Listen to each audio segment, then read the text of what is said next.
பேரவைத் அவர்களே, அமைச்சரிடம் ஏற்கனவே தொலைபேசி மூலமாக பேசியிருந்தோம். கன்னியாகுமரி மாவட்டம் கடற்கரை கிராமத்திலே புத்தந்துறையிலே கடல் வீட்டத்தின் காரணமாக அங்கே இருக்கக்கூடிய கரைகள் எல்லாம் உடைந்து அதற்காக நிதி ஒதுக்க வேண்டும் என்று, பேரிடர் நிதி ஒதுக்க வேண்டும் என்று சொன்னோம். நீங்களும் ஒதுக்குவதாக சொன்னிருந்தீர்கள்.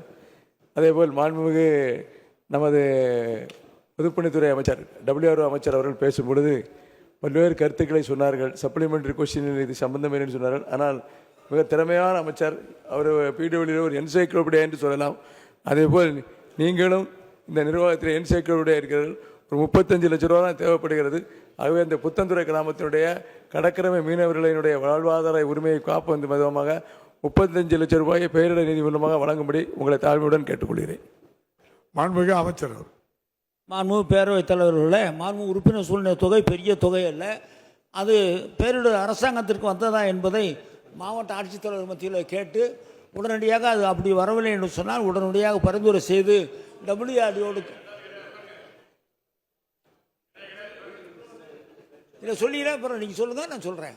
நீங்கள் உட்காருங்க தலைவாய். உங்களுடைய கோரிக்கை அரசுக்கு வந்திருக்கும் என்று சொன்னால் WRDOடு கலந்து கொண்டு நிச்சயமாக விரைவில் செய்து கொடுக்கப்படும்.